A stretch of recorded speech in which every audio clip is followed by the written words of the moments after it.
Now, the influenza, which is another viral infection that affect the nose and the nasal area.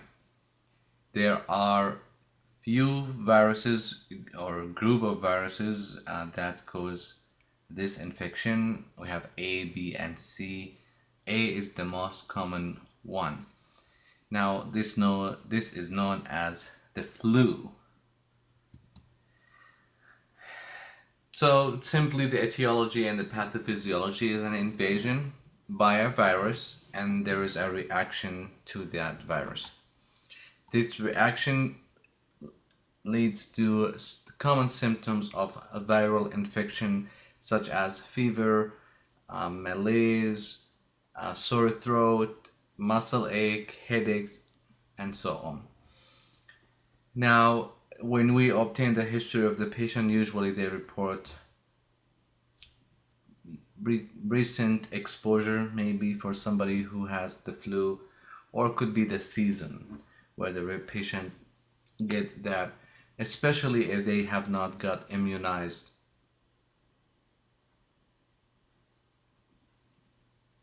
When you, if this patient, this patient rarely hospitalized, but if you examine them, you will find that they may have a range of fever from low grade to actually high fever, and other respiratory symptoms that varies from cough to tachycardia.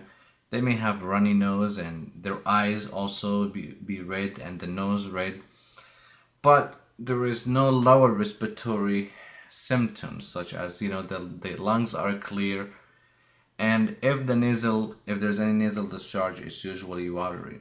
It's very important to report if the lung sound don't continue to be clear. If you hear crackles or diminished, that's very important, because one of the complication of untreated flu is it can lead to a complication, mainly bacterial infection or more infection in the lower respiratory tract down to the bronchi and to the lungs even.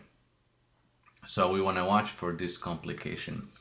Now, yes, this is a viral infection, but because of the possible complications, so there are a group of people that they are at high risk, like immunocompromised, people who are critically ill, geriatric patients.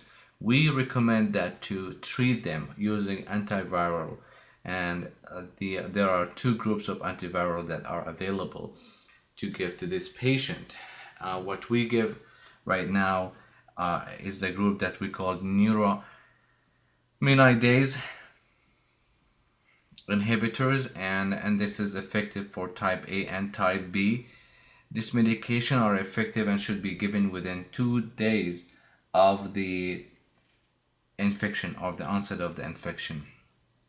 Other medication are also available, but the best thing for this patient is to get the flu shot, the annual flu shot. Now, there is a very important concept that we need to know, that the vaccines, first of all, it's made in eggs. So if somebody is allergic or have hypersensitivity to eggs, then it will become contraindicated to them.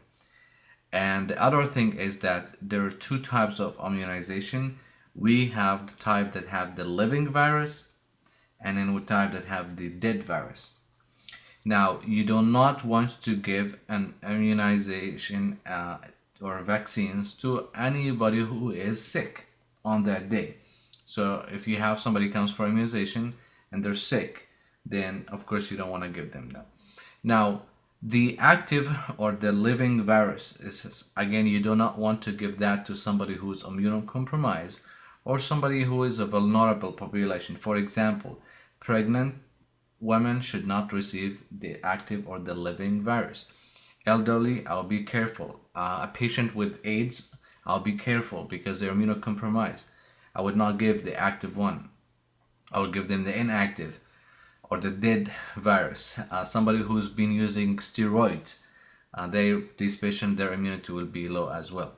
So it's important for you as a nurse to educate this patient about this medication. Again, the antivirus or antiviral, if we want to use them for the flu, should for the best result to be within the first 2 days or 48 hours.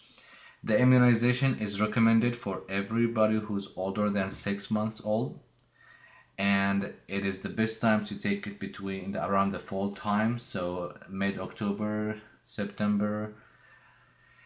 And we talked about the eggs, and also Guillain-Barré syndrome actually can result from the hypersensitivity to the vaccine. So if the patient has a history of Guillain-Barré or family history of Guillain-Barré, then the influenza vaccine becomes contraindicated for them.